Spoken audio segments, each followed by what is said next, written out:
Baiklah, Assalamualaikum warahmatullahi wabarakatuh. Baiklah teman-teman, di sini kami dari kelompok 1 akan mencoba menjawab dan mereview pertanyaan dari teman-teman sekalian. Adapun tema topik pembahasan kami pada hari ini adalah pengantar teori akuntansi dan proses akuntansi. Bersama saya Alif Fatih Izani dan rekan saya Aulia Adityaksa yang kemudian akan menjawab pertanyaan dari teman-teman pada sesi selanjutnya. Oke, langsung saja kita mulai ke pertanyaan yang pertama ya.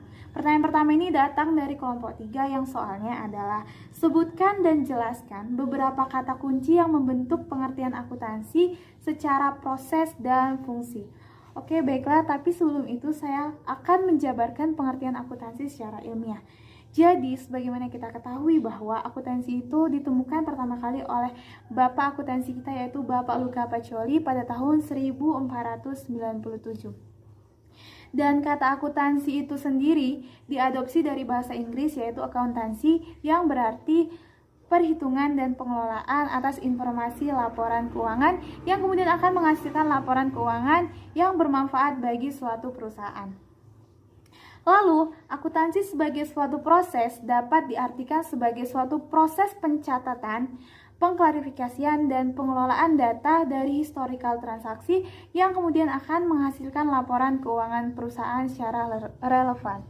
Dan secara proses, siklus dalam akuntansi itu terbagi-bagi. Untuk itu kita harus mengetahuinya. Yang pertama adalah kita harus mengetahui bukti transaksi atau historical transaksi sebagai landasan awal kita dalam membuat laporan keuangan. Lalu kita membuat jurnal umum, buku besar, habis itu neraca saldo. Oke, setelah neraca saldo kita membuat ayat jurnal penyesuaian, lalu setelah itu muncul neraca saldo setelah disesuaikan. Selanjutnya kita membuat jurnal penutup dan jurnal kembali. Jadi akuntansi sebagai fungsi juga dapat diartikan sebagai sarana untuk memperoleh informasi atas laporan keuangan yang kemudian laporan keuangan itu akan berguna bagi pihak internal maupun pihak eksternal perusahaan. Dan laporan keuangan ini sebagai informasi dan sebagai sarana untuk pembuatan keputusan bagi pihak perusahaan meliputi adanya misalnya perubahan dalam anggaran, perubahan dalam sektor produksi, perubahan penjualan, perubahan struktur manajemen, dan lain sebagainya teman-teman. Lalu kita melanjut ke pertanyaan yang kedua. Pertanyaan kedua ini datang dari kelompok 9 yang soalnya adalah coba jelaskan dan berikan contoh yang dimaksud dengan praktik akuntansi yang sehat harus dilandasi dengan teori yang sehat pula. Oke, saya akan mencoba menjawab pertanyaan dari kelompok 9. Jadi teman-teman, yang harus kita ketahui adalah praktik akuntansi yang sehat itu tidak akan terlaksana, tidak akan berjalan secara maksimal tanpa adanya teori yang sehat pula. Dan akuntan dalam melakukan praktik yang maksimal harus berlandaskan pada teori dan landasan yang jelas dan berfundamental tentunya teman-teman. Lalu dapat diilustrasikan sebagai contoh, kita sebagai seorang akuntan dalam membuat laporan keuangan pasti banyak sekali proses yang harus kita lalui. Banyak sekali metode, banyak sekali rumus, proses dalam membuat siklus akuntansi, dan setiap prosesnya harus dapat dipertanggungjawabkan.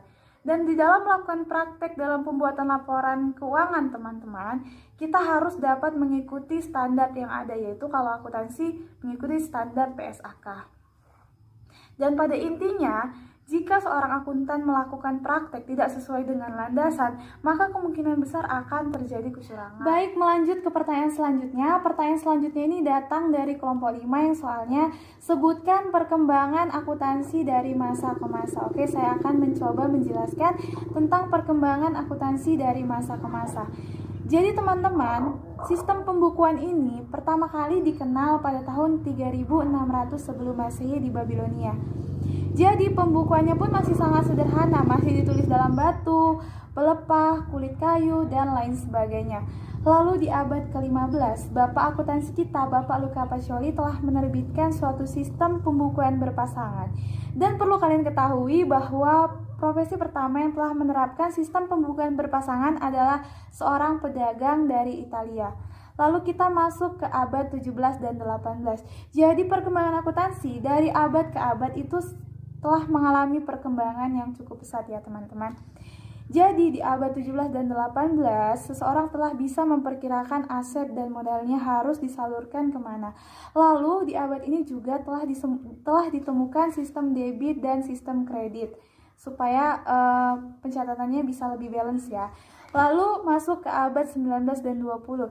Jadi di abad 19 dan 20 ini adalah perkembangan akuntansi yang sangat pesat karena didukung oleh munculnya revolusi industri yang mendukung perkembangan akuntansi biaya dan penyusutan atas aktiva.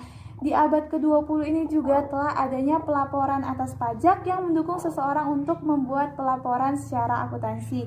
Dan pada abad ini juga telah banyak perseroan terbatas yang mendukung suatu perusahaan untuk membuat pelaporan secara keuangan. Bismillahirrahmanirrahim. Assalamualaikum warahmatullahi wabarakatuh. Alhamdulillah, hari ini saya sangat bahagia karena saya ingin menjawab pertanyaan dari teman-teman.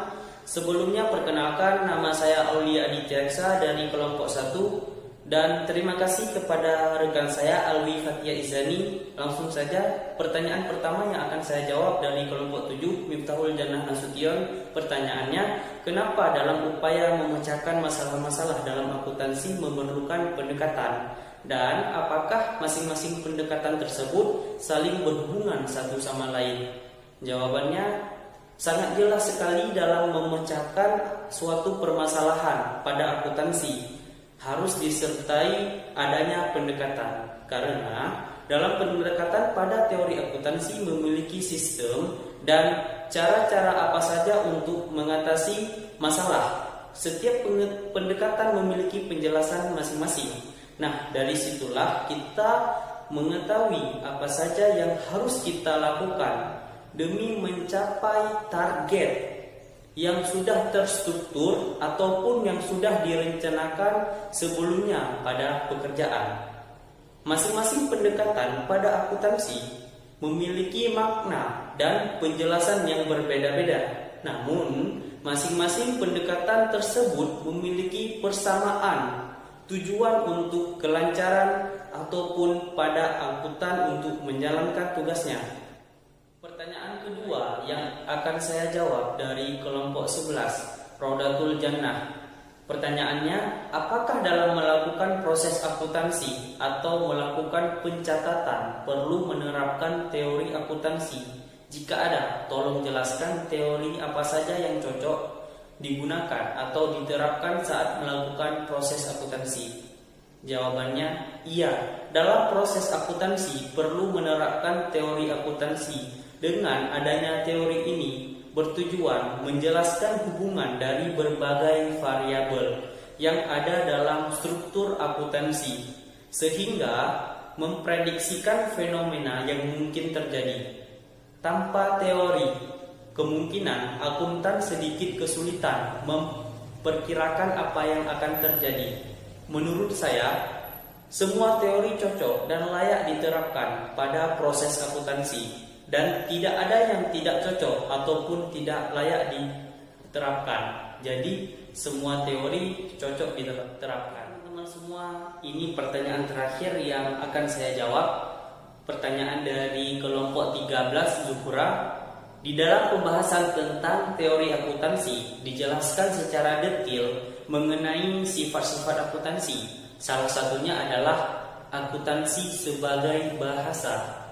Yang ingin Zuhra tanyakan, apa maksud dari akuntansi sebagai bahasa? Baik, saya mencoba jawab.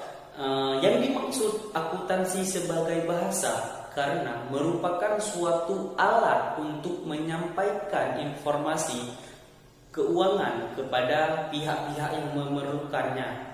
Semakin baik kita mengerti bahasa tersebut, maka semakin baik pula keputusan kita dan semakin baik kita dalam mengelola keuangan.